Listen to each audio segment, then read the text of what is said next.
Bucknutters. Welcome to the Bucknuts Morning Five on Wednesday, July 19th, 2017. I am Dave Biddle, and I'm very happy to be joined by Alex Gleitman. Alex, of course, Friday Night Lights is just 2 days away. What is the biggest storyline or biggest storylines heading into Friday Night Lights?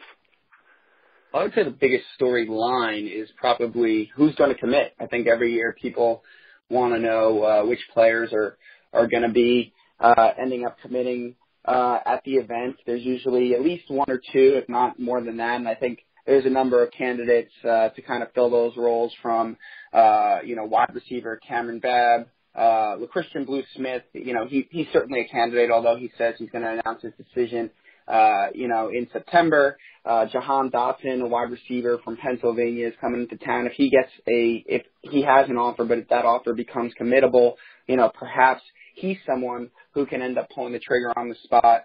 Of course, you have Trey Knox, wide receiver 2019. I'm hearing timing for him could be the fall, but you never know. You get him on campus. Ohio State is the leader. He could be someone who commits. Defensive end Jason Owe from New Jersey. Penn State might have a little bit of an edge after Ohio State led. He went to Penn State Flash Bash last weekend. He'll be at Notre Dame tomorrow for a quick visit, and then he's making one more visit to Ohio State for Friday Night Lights before making a decision in the relative near future. But he could get wrapped up in the excitement and commit to Ohio State. And then, you got guys like Cade Stover, 2019 linebacker, from Ohio. If he makes it to the event, which he's still kind of up in the air, he's a guy who could come in. And then you never know. There's a few surprises up in there. So that, I would say, is the biggest storyline. Outside of that, you have Jackson Carman, offensive tackle from Fairfield, Ohio. He's been telling people since the opening he's either going to be at Ohio State's Friday Night Lights or Clemson's All-In Cookout on Friday, and he's just going to show up to one. He's not going to tell anyone in advance. We could get a little bit into that. I'm actually hearing it's more likely he's going to be coming to Ohio State. So that would be great news for the Buckeyes, but that's something to look out for and something we may not know until people enter Ohio Stadium on Friday and see Jackson Carman. You really can't miss him there. But those are probably the two big storylines for me. And then, I guess the last thing is always like, who's going to be that guy that emerges and kind of wows people at Friday Night Lights? Every year there's a few people who dazzle, maybe earn an offer, or at least get on the radar firmly. I have a couple ideas of who those guys might be. One of those is quarterback Juwan Mathis from that state up north, 2019 signal caller who was formerly committed to Iowa State. He kind of backed off that pledge once he realized some bigger programs were coming into the mix. He was at Ohio State's camp earlier this summer. So that's one kid at least that I'm watching that potentially could blow up and earn an offer. But there are a number of other guys who will be in the horseshoe on Friday that could turn some heads. Good information on Jackson Carman. Good information, period, on all of that. But Jackson Carman, I know that's somebody a lot of people are curious about. I know he was torn on whether to attend the cookout at Clemson or come to Friday Night Lights. So talk more about that and just talk about, do you think he is – obviously he's not a lock, but, do you think he's kind of what there's been some rumors out there that he's a silent verbal to Ohio State. Address that and just address the Friday Night Lights situation. As far as that first part, I think the best way to put it is he's probably told Ohio State all the right things that you'd want to hear from a kid who's not publicly committed at this point. I think Ohio State believes his intentions eventually are they believe his intentions are eventually to be a Buckeye. But I do think that they know that this one's not done. USC and Clemson are probably the two programs in best position to land Jackson if he doesn't come to Ohio State. But I think all signs indicate right now, all things point to Jackson Carman being a Buckeye, even though I expect him to kind of take a bunch of visits and rip at the hearts of every single Buckeye fan across the country that follows recruiting. I think at the end he'll be in scarlet and gray. But as far as, this event, nothing's official yet, but I'm hearing kind of through a number of sources, including on the Clemson side, that everyone thinks that Jackson's going to be in Columbus on Friday and not down in Clemson for their cookout. So that's a great sign for the Buckeyes. Obviously getting to Ohio State is a lot easier than getting to Clemson, but, he still was talking about going to one of the two, and if he's going to Ohio State, that's got to be a great sign for Urban Meyer and his staff. Kamryn Babb is, of course, the number one wide receiver on Ohio State's board for the 2018 class. What do you think is going to happen there? Are the Buckeyes in the driver's seat? Yeah, and, I'm going to put out kind of a predictions piece either Thursday or Friday, and I'm going to have Kamryn Babb committing to Ohio State at Friday Night Lights. I think Ohio State is the far and away leader right now, and it would almost be surprising if he doesn't commit at Friday Night Lights. Of course, he could go home, talk it over, make sure he's not making an emotional decision, or he wants to make an announcement at his school or a Bleacher Report video or whatever he wants to do. He may do that, but I think one way or another, whether it's public or behind the scenes, Ohio State's going to know they have Kamryn Babb in the fold after Friday Night Lights. That's great news. Right down the list, Micah Parsons, obviously originally committed to Penn State, 5-star defensive end from Harrisburg. He will be at Friday Night Lights. What's the latest with him? Do you think he's all Buckeye? I wouldn't say he's all Buckeye. I do think Ohio State's in a great position for Micah Parsons, but I also think this recruitment is just kind of getting started. While not technically, I think it's the fact that this is a kid he's going to play a ton of games, and this one's going to go probably all the way through National Signing Day. And there's going to be new schools coming in. There's going to be schools dropping. There's going to be a few constant schools. And I think you really have to look at who are the constant schools. And I think from what I'm hearing, I don't think Micah wants to go too far away from home, even though schools like Alabama, where he's just visited this week, Florida State, Miami, USC are being mentioned. I think he's going to end up staying somewhat closer to home. And so I think it's going to eventually boil down to the home state, Penn State and Indy Lions, where he was formerly committed, and Ohio State. And right now, my crystal ball is on Ohio State. That's my prediction. I think this is just like a Larry Johnson type of kid. Even if there's some questions like off the field maturity and things like that some people are questioning, I think Larry Johnson feels this is a kid that he just connects with. Harrisburg is an area he's recruited well. He knows that this kid has tremendous upside and potential and is a tremendous player already, and he could develop him. Mike has talked about how Larry's probably his favorite recruiter and one of his favorite position coaches, and I think right now, as things stand, that is going to be the game changer for Micah Parsons is Larry Johnson. I think that will lead him to Ohio State. Now, that said, I think Penn State is right there. Shaquan Anderson-Butts, one of Micah's best friends, just committed to Penn State. It's one of his teammates as well. So that certainly helps the Nittany Lions, not to mention the fact that, they are the hometown team. Harrisburg is a very heavy Penn State area. Micah's father has been a Penn State guy. Michael is committed there. He has a great relationship with James Franklin and Coach Spence and all the guys at Penn State. So I think this is going to be a battle between Ohio State and Penn State till the end. But you're going to have teams like the ones I mentioned, as well as Nebraska and some others that, get into the mix here. And it's really going to be a long road until he commits. So be ready for a lot of twists and turns. But getting Micah in the shoe on Friday, he tells me he's going to arrive in Columbus on Thursday. If that happens, which, with this kid, you never know what's going to happen, but that's a great sign for Ohio State. And then you probably get him back on campus for an official visit in the fall, and then, you go from there. And last bit of Friday Night Lights news, Blue Smith, what's the latest on the big wide receiver from Huber Heights Wayne? Yeah, before I go into Blue Smith, I realized looking down this list, I forgot to mention a guy who could possibly commit on Friday, and Doug Nestor, offensive lineman from West Virginia. So I just wanted to throw that out there. I think Bill Carroll had him as his number one candidate to commit at Friday Night Lights, and I think I agree with that as well. I had a crystal ball in him a couple months ago. But talking about Blue Smith, there was a rumor going around Twitter yesterday that he was silently committed to Kentucky, and honestly, I don't buy that. I think after the last visit, Ohio State is the leader. I think Kentucky would probably be second. They did a great job recruiting him, but I think this one is going to be a route to Ohio State, and I think he's going to announce it in September. I believe he's planning to do that before his first game or something along those lines.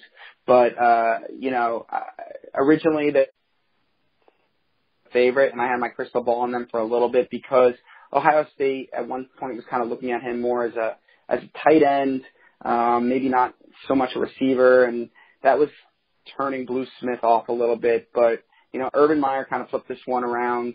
They reevaluated Blue this offseason.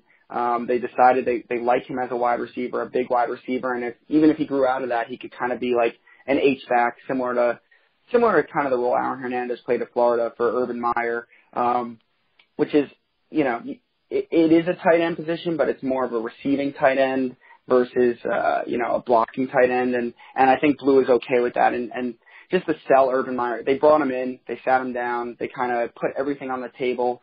And I think that really showed a lot to Blue and his father and the rest of his family. Like, these guys are keeping it real with me. And I think that swayed things for Ohio State. And then he came back for a camp in the summer, and that furthered their lead even more. And now I think Ohio State, especially after Friday Night Lights, they're going to be the team that he picks in September. I'd probably put it at like 95% Ohio State, 5% Kentucky. That's great news. And for the listeners out there, Alex mentioned Doug Nestor. He is in the class of 2019. He is the number 3 offensive tackle in the country, number 39 overall player in the country, according to the 24/7 Sports Composite. So again, he is could be the first player in Ohio State's class of 2019, number 1 player in the state of West Virginia. So that'd be a big time get. 6'5.5", 295 pounds already, just entering his junior year of high school. Let's switch to basketball as we end the show here. Eric Ayala, this is a really interesting one for me. Combo guard, one of the top combo guards in the country for the class of 2018, but he could reclassify just like Musa Jallow did, and that would be a big time get. What are the chances of the Buckeyes landing Eric Ayala, and also what are the chances of him reclassifying to 2017, Alex? Well, it's interesting because Eric has 2 decisions to make. The first, he definitely can reclassify. There's zero doubt about that. People have been waiting for this decision for a while about him reclassifying, and he said he's going to play this AAU season out and then make his decision sometime in early to mid-August. And then, if he does decide to reclassify to 2017, he would enroll in mid-August, enroll at the school of his choice around the same time as Musa Jallow is at Ohio State. So that's decision number 1. And then decision number 2 is, what school is he going to go to? And Syracuse has been thought to be the favorite for a while. He has an offer from Arizona. But the other big school that people have thought outside of Syracuse is Maryland. He's originally from Wilmington, Delaware, and people that I know are saying that he wants to stay relatively close to home.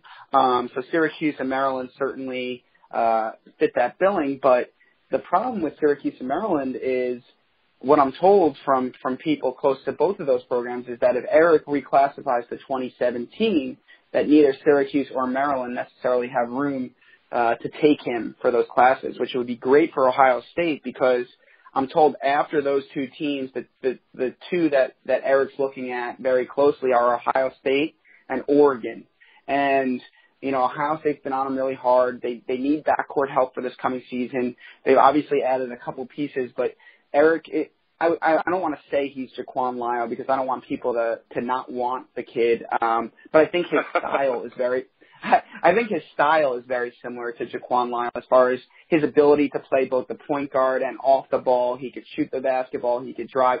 He's an offensive weapon, but he has the ability to handle the ball and play the 1, which is absolutely huge given that Ohio State right now really only has 1 point guard on their roster, at least 1 scholarship point guard on the roster in C.J. Jackson. And so I think, Ohio State being on him so long, Ohio State being closer to Wilmington, Delaware than Oregon certainly is, I think that would give Ohio State the edge should Eric decide to reclassify to 2017. And my gut right now says that's what he ends up doing.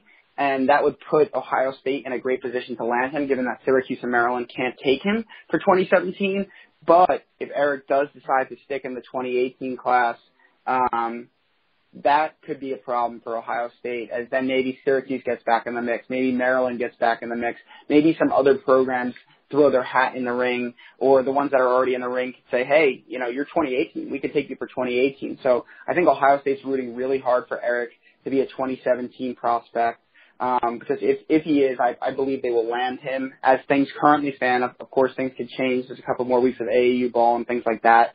But as things currently stand, I would expect Ohio State to land him if he becomes a 2017 prospect, and that would mean he enrolls in campus in August, which would be a huge boost for the upcoming season for this team. No doubt about it. I mean, they already have the number 1 class in the Big Ten for the 2017 class, and they can add Ayala to it. That would be huge.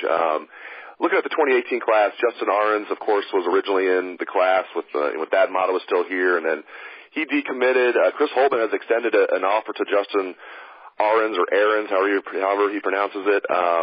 What do you think is going to happen there? You think Ahrens is going to be back in the class? And do you know how to pronounce his last name? Is it Ahrens or Ahrens? And is he going to be a Buckeye? I think it's Ahrens. Ahrens? I think so. I gotta look up his brother's profile on Michigan State. I've been wondering the same thing for a while. Yeah, I mean, ultimately, it was an interesting move. Ohio State, I know that they wanted to evaluate Justin further once they arrived. There you go. Let's just call him Justin. Let's just call him Justin. There you go. He was obviously decommitted at that point. So to the staff, he was just a prospect in Ohio that they needed to evaluate. And so I think that they did their homework. Obviously, with Jerome Hunter committing to Indiana, that allowed for a small forward kind of to move up the board. And, he's right there, and they got to see him at AAU this weekend, and he apparently had a tremendous tournament this past weekend. I know Xavier offered. I think someone else came in with an offer, and then Ohio State obviously offered. So what I'd say right now is Ohio State is, as long as they take him and they don't fill his spot before that, I would say they're the front runner. I think it's not a home run slam dunk. They probably need to recruit him, make him feel comfortable with the fact, with this new staff. He obviously likes Ohio State as a university and an institution, being committed there before. He was a Thad Matta guy, though, and he needs to become a Chris Holtman guy. And if he becomes a Chris Holtman guy, which you do through recruiting him, hosting him on visits, making him feel comfortable, I think they could get him back in the class if they really want him. I think looking at the kid as a player, I think he's a solid player. I think he's a role player, though. He's not a program difference maker. He could shoot it when he's hot. He could fill it up. He has offense. He's a good teammate. He hustles. I think he's not a dominant athlete, and there's certainly some things he could clean up in his game, but I think he'd be a nice role player who can make some things happen, and he'd be a 4-year guy who can really help the program out. So if there's room in the class, I think it would be a good move for them to get him. But again, you have to kind of see who else you could possibly get. And I think that's all the things they're weighing out, but they'll continue to recruit him. And I think right now that they're in a good position to land him if they do what they need to do. Great insights as always from Alex Gleitman. Thank you very much, Alex. And thanks to the listeners out there for tuning into the show. I appreciate it. Hope you have a great day. Let's hear that Buckeye swag, best damn band in the land.